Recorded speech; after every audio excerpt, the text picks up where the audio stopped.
World premiere. I stride into the blacksmith's shop, the clang of hammers making the perfect soundtrack for my entrance. The blacksmith, with a nod of acknowledgement, says, "Greetings, traveler. What would you like?" I either wears like a kid in a candy store, a Melthrax blade, a staff of contagion, and a beefy shield on display. Tough choices. I scratch my chin, thinking, and then point at that wicked Melthrax blade. "I'll take that Sonuva bitch blade," I declare. I'm strolling down the street, and there she is, a woman in a red dress, the kind of encounter that can go either way. I stop, make my presence known, and she hits me with the "I have chores" line. Typical. But I'm not easily deterred. I whip out that locket I found back in the dungeon, hand it over, and ask, "Ma'am, is this yours?" Turns out, it belonged to someone named Brig. She hesitates and spills the tea. He would never part with it unless... I reply with a simple Suori in a Canadian accent. Politeness in the face of mystery. Eh? Here I am in the goddamn porter's home. Strolling inside, who do I find? A woman named Merrily. Curiosity piqued, I ask about her husband, and she shares that he's been missing since he set off on a quest for old Shannon's fucking wine. Classic. Concern etches across her face, and she tells me about her worries for his safety. She hits me with that heartfelt request, "If you see him, send him my fucking way, would ya?" Here I am, on my way to find the goddamn porter, and what do I stumble across? A little girl playing in the street. She greets me with a cheerful hello and proudly shows off a purple flower with yellow spot. But, being the grizzled beastman I am, I shoot her a serious look and say, "You should head home. The streets are very fucking dangerous right now, little girl. Gotta keep the young ones safe, even if it means dropping a truth bomb." Here I am, roaming the village, and what do I find? Shannon, with a look that says she's in dire need of forgetting about her husband. The poor soul. She leans in and spills the secret. I want some wine, but I can't be seen such a goddamn place. There's a bar under the storehouse. Say the password nerd to get by the doorman. Well, looks like I'm the messenger of spirits tonight, off to fetch some liquid courage for Shannon. So, before heading to the bar for Shannon's requested bottle, I decide to hit up the local inn for a nap. Little did I know, my dreams were about to take a dive into the realm of pure madness. In this batshit crazy dream, I find myself astride a fucking flaming phoenix, its feathers ablaze with the colors of a goddamn dying star. Neon tendrils of chaos intertwine with the ethereal forest that surrounds us, casting a motherfucking otherworldly glow on the alien landscape, juggling orbs of pulsating energy. I navigate the surreal fucking topography as a choir of disembodied voices sings a cacophony of discordant melody. The goddamn air crackles with the energy of 1,000 forgotten dreams, and every damn step I take echoes through the fucking cosmos.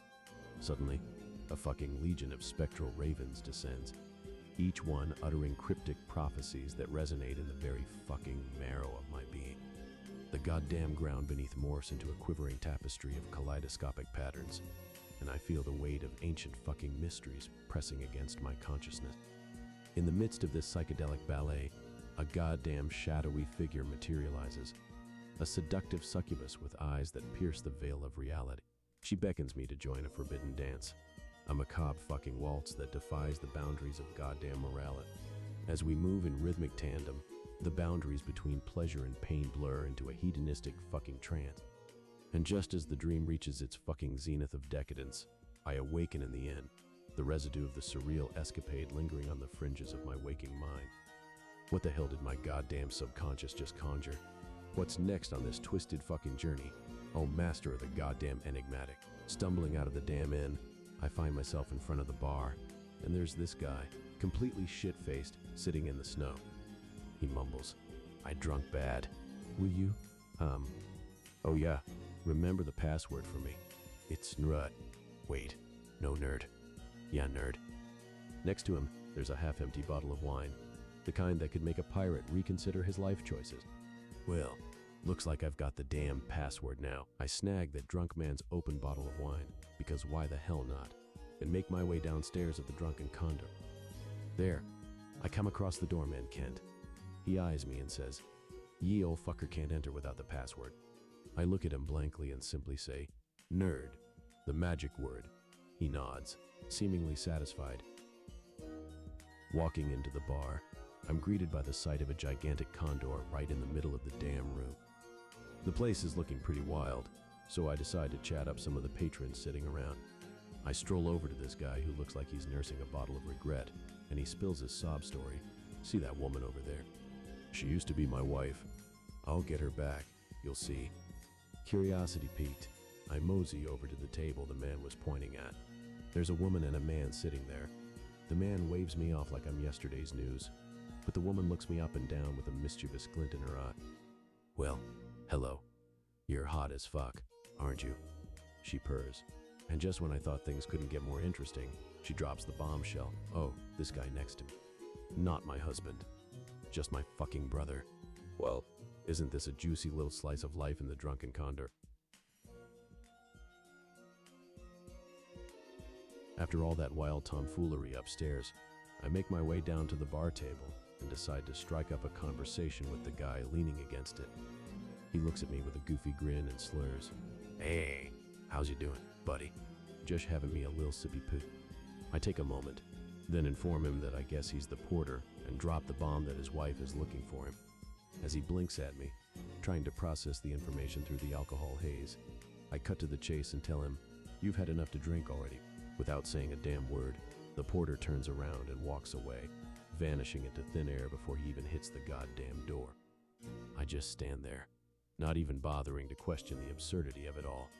Shrugging off the weird shit, I turn to the bartender. He eyes me and asks if I want some wine to drown my troubles, only 5 gold a bottle. I give him a nod and say, "I'll take one." He hands me a bottle labeled new wine. Well, here's to drowning troubles and a bottle of mystery juice. Feeling a bit adventurous, I decide to get a little fucked up on the wine I snagged from the drunk guy outside before leaving the bar. Liquid courage. Right. My next brilliant idea is to check on the disappearing porter to ensure he made it home. But before I can embark on that noble quest, I spot the same bum outside, the one who shared his password woes. Why not make a night of it? I decide to get blackout drunk with him, indulging in a night of questionable choices. Fast forward, and I wake up in a weird place outside of town, the mother of all hangovers pounding in my skull. Blinking away the remnants of a booze-induced fog, I find myself sprawled on a snowy branch. The world spins for a moment, and as I regain my bearings, I notice a fellow beastman passed out in the snow nearby, peering. Further below, the snowy landscape reveals 2 more beastmen, a ram-headed one and an elephant.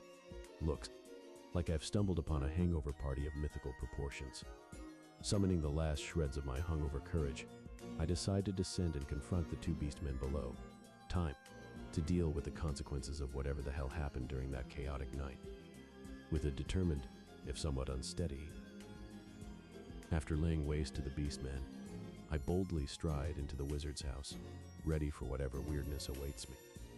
Upon entering, my eyes catch sight of a small doll in a red dress. The contrast between the recent brawl and the delicate doll is enough to make anyone's head spin. What the hell is this little thing doing here?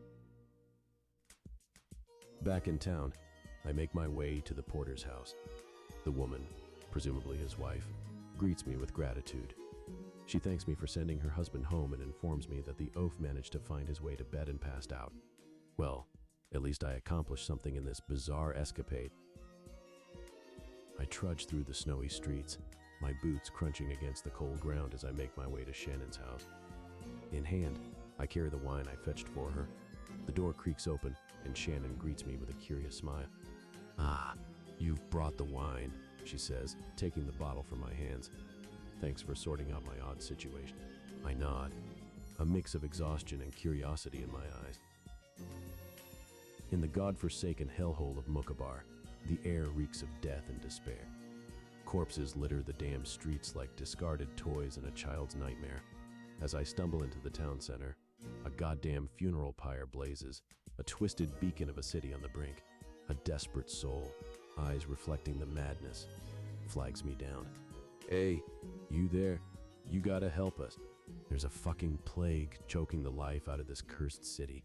They say it's that damn tomb in the desert. Find Gustaji. His camel's the ticket to the damn temple. I can't help but question the lunacy. Surrounded by burning bodies. Those bodies in the fire. Why the fuck are you doing this? He grimaces, wearied and tainted by the insanity. The fire behind me. Yeah, it's fucking terrible. We're torching the dead bastards to stop the goddamn plague from spreading like wildfire in this twisted nightmare of a town. Exclusive.